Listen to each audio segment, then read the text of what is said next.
1절부터 6절까지의 말씀입니다. 1313쪽, 구약 1313쪽에 있습니다. 좀 찾기가 조금 어려울 수 있는 성경이죠. 스가랴서 1장 1절부터 6절까지 말씀, 한 절씩 교독하고 마지막 절 6절은 함께 읽도록 하겠습니다. 다리오 왕 제2년 8째 달에 여호와의 말씀이 이도의 손자 베리가의 아들 선지자 스가랴에게 임하니라. 이르시되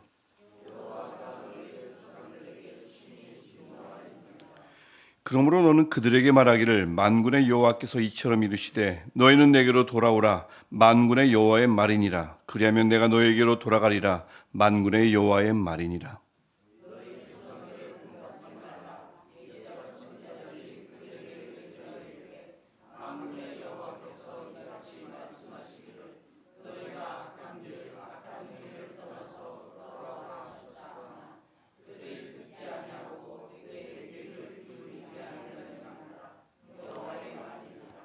너희 조상들이 어디 있느냐? 또 선지자들이 영원히 살겠느냐?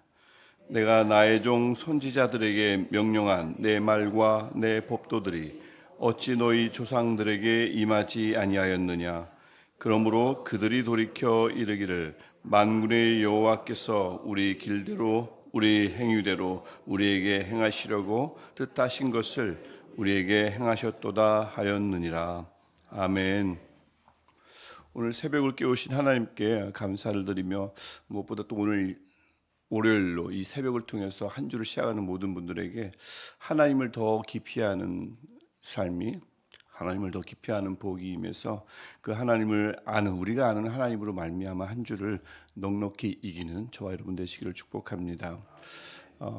지금 이 이제 오늘부터는 스가랴서를 읽게 되는데, 이 스가랴의 시대는 이스라엘이 바벨론 포로로 잡혀갔죠. 결국은 잡혀갔습니다. 잡혀가서 고생하다가 포로를 끌려갔다가 포로 생활을 하다가 예루살렘으로 돌아온 직후입니다. 네, 이제 오늘 1절 우리가 1절을 보셨지만 유다에 이제 왕이 없지 않습니까? 나라가 무너졌으니 다시 뭐 돌아가봐야 누가 있겠습니까? 그래서 사실 이 표현 자체가 비참한 겁니다. 우리 왕이 몇 년째 다스리던 그때 하나님의 말씀이었다 이래야 되는데 1절 말씀 보면 다리오 왕, 이거는 바사 페르시아의 왕입니다. 다리오 왕 제2년 8째 달에 여호와의 말씀이 스가랴에게 임했다고 1절이 말씀합니다.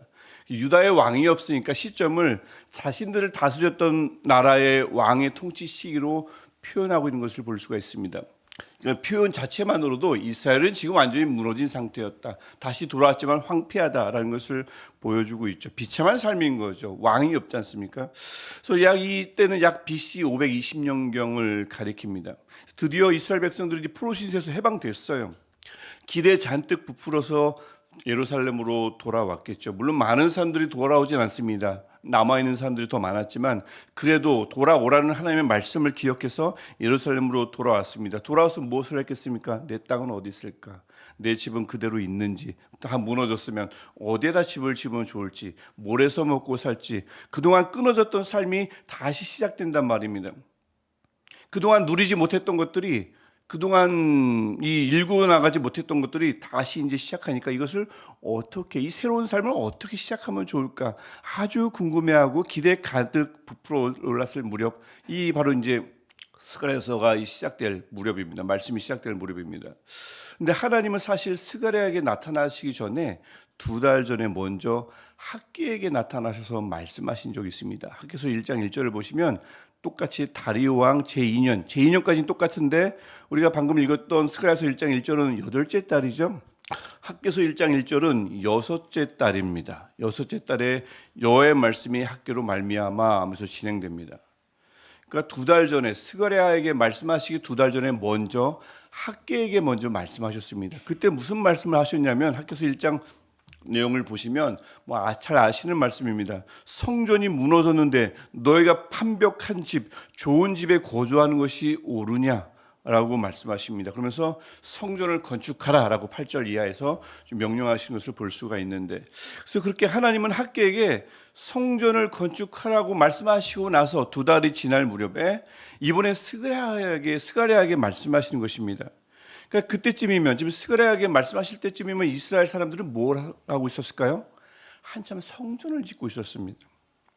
한참 성전 건축을 막 시작했을 무렵에 하나님이 스가랴에게 말씀하신 것입니다. 여러분, 이제 성전을 막 건축할 때, 성전 건축 전에는 무엇을 하죠? 설계를 하겠죠. 재정이 있는가 재정 확보를 하겠죠. 기술자가 있어야 되잖아요. 기술자를 섭외할 것이고, 또 건축 자재가 있어야죠. 건축 자재를 조달하고 인력을 끌어 모아서 너는 이것을, 너는 저것을, 일들을 배분하는 일들을 아주 열심히 했을 겁니다. 그냥 막 짓지는 않았겠죠.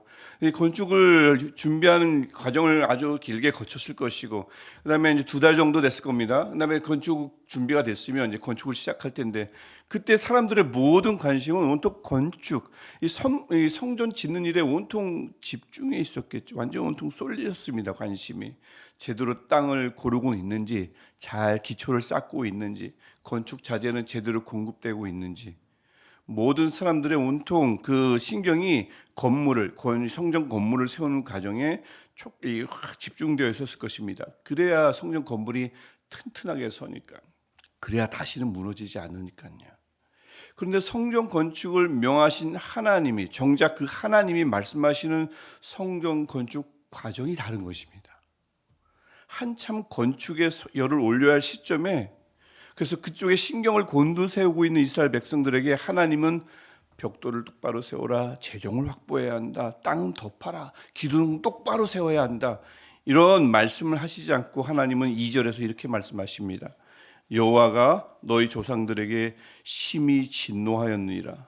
4절, 너희는 그 조상들을 본받지 말라. 그들은 악한 길, 악한 행위를 떠나 돌아오지 않고 거역했다. 그러다가 5절 말씀에, 그러다가 어떤 결말을 맞이합니까? 비극적인 결말을 맞이해서 바벨론으로 끌려간 거잖아요. 무너지고. 그래서 너희 조상들이 어디 있느냐? 없죠. 다 무너졌죠. 이제 그 말씀입니다. 그래서 3절 말씀에 너희는 내게로 돌아오라 라고 말씀하시는 겁니다.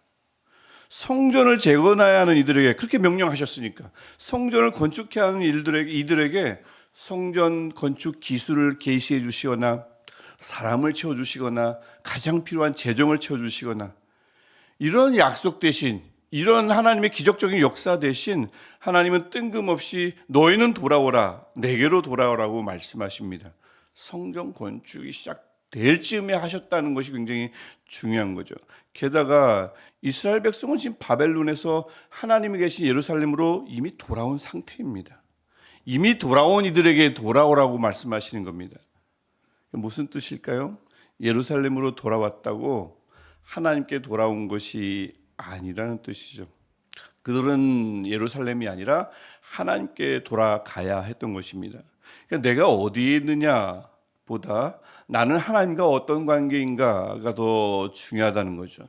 내가 어디에 있느냐와 하나님과의 나의 관계는, 인격적 관계는 별개의 문제라는 것입니다. 욥기의 언어를 빌자면 하나님을 눈으로 뵙는 것은 예배당 안에 있다고 저절로 이루어지는 것이 아님을 말씀하고 있습니다. 하나님은 지금 예배당 안에 있다가 중요한 것이 아니라 내 앞에 서 있는가가 더 중요하다고 묻고 계신 거죠. 그럼 명령하고 계신 것입니다. 하나님이 성전 재건에 필요한 기술과 요건을 계시하지 않으신 것도 같은 맥락입니다.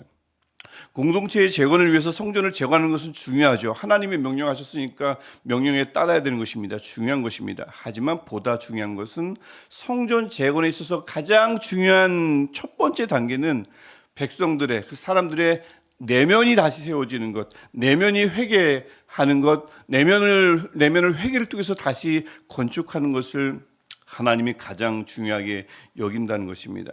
하나님과의 관계 회복을 위해서 성전 건축도 중요하지만 그 전에 예배와 기도의 자리를 제대로 세우는 것이 첫 번째 요건임을 하나님께서 말씀하고 있는 것입니다.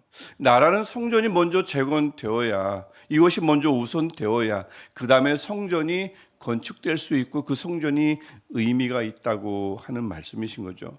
결국 하나님은 바벨론에서 부푼 꿈을 안고 돌아온 이들에게 이렇게 말씀하시는 겁니다.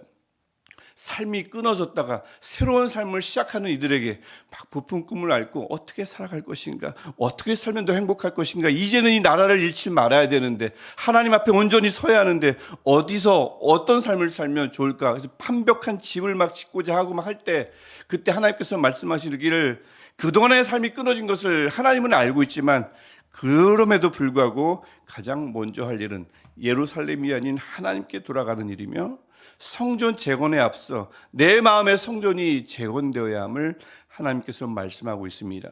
그럴 때 하나님께서 주신 약속이 무엇입니까? 내가 너희에게로 돌아가리라 라는 말씀입니다. 오늘도 마찬가지인 거죠. 내가 어디에 있느냐보다 중요한 것은 내가 하나님 앞에 있느냐라는 것입니다. 내가 지금 다시 세워야 할 일, 가장 우선시 되어야 할 일은, 가장 중요한 일은 다른 어떤 일보다 다시 내 성전이 온전히 세워지는 것입니다. 혹시라도 조금이라도 무너진 곳이 있으면 그것을 다시 세우는 것이죠. 예배 자리가 무너졌다면, 기도의 숨결이 약해졌다면, 말씀의 갈망이, 말씀의 열망이 좀 식었다면 그것을 다시 살리는 일입니다. 그리고 나서 끊어진 것을, 그리고 나서 지금까지 누리지 못한 것을 차근차근 세워나가는 것이 그 다음에 할 일이라고 스가랴서 1장 1절부터 6절의 말씀은 우리에게 말씀하고 있습니다. 그래서 바라기는 오늘도 하나님께, 어디로요? 하나님께 돌아가시는 저와 여러분 되시기를 축복합니다. 어디 변화가 있으면 좋을까요? 외면의 변화요? 그것보다 내면이 변화되고 내면이 정화되고 내가 먼저 거룩한 성전이 되시는 은혜가 있기를 축복합니다. 그럴 때 하나님이 이스라엘에게 약속하셨던 그 말씀, 하나님께서 이스라엘에게로 가까이 가셨듯이 우리에게 다가오시며 더 가까이 오시며 더 깊이 우리를 만나 주실 줄 믿습니다. 그래서 수천 년 전 이스라엘 백성이 그동안에 끊어졌던 삶이 다시 시작되면서 잔뜩 기대에 부풀었을 때 무엇을 먼저 돌아봐야 하는지 하나님께서 그것을 지목해 주셨고, 이스라엘 백성이 그래서 성전 재건 전에 자신의 모습을 먼저 재건하는 것, 자기의 마음을 먼저 재건하는 데 집중했던 것처럼 지금까지 여러 가지 우리가 누리지 못했던 것들이 다시 시작될 때에 이스라엘 백성처럼 정말 중요한 것이 무엇인가? 다시 세워질 것이 무엇인가? 우리 마음의 성전이요. 그것이 다시 세워지는 은혜가 있기를 축복하고요. 다시 한번 그때 하나님께서 우리에게 그 어느 때보다 더 가까이 오시는 복이 있기를 축복합니다. 기도하겠습니다. 너희는 내게로 돌아오라. 만군의 여호와의 말이니라. 그리하면 내가 너희에게로 돌아가리라.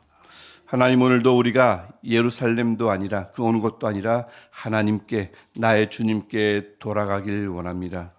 돌아오라는 주님의 부르심 앞에 마음을 열게 하시고 그 어떤 것보다 내가 성전이 되게 하셔서 내 안에 하나님이 계시는 은혜가 끊어지지 않게 하시고 더 깊어지게 하옵소서. 오늘도 그렇게 하나님 앞에 성전이 될 때에 우리에게 다가오시는 주님을 맞이하게 하시고 그 주님을 바라보며 그 은혜 안에 살아가는 하루 되게 하시고 한 주간 될 수 있도록 주님 인도하여 주옵소서. 하나님, 우리의 눈을 밝혀주시고 마음의 눈을 밝혀주셔서 어느 곳이 무너졌는지 알게 하시고 다른 어떤 곳에 우리 마음을 빼앗기지 않게 하시고 우리의 안이 성전이 되는 일에 가장 먼저 집중하게 하시고 내가 돌아갈 것이 어디인가, 다른 어떤 것이 아닌 하나님임을 다시 한번 생각하는 우리가 될 수 있도록 주님 하나님의 성령으로 연약한 우리의 마음을 도와주시고 우리의 모든 삶을 붙들어 주옵소서. 예수님의 이름으로 기도합니다. 아멘. 하늘에 계신 우리 아버지의 이름을 거룩하게 하시며 아버지의 나라가 오게 하시며 아버지의 뜻이 하늘에서와 같이 땅에서도 이루어지게 하소서. 오늘 우리에게 일용할 양식을 주시고 우리가 우리에게 잘못한 사람을 용서하여 준 것 같이 우리 죄를 용서하여 주시고 우리를 시험에 빠지지 않게 하시고 악에서 구하소서. 나라와 권능과 영광이 영원히 아버지의 것입니다. 아멘. 오늘도 우리 마음의 성전, 우리를 성전되게 하시길 원하시고 또 우리로 하여금 돌아오라 말씀하시는 우리 하나님 아버지께, 우리 간절히 기도하시겠습니다. 하나님은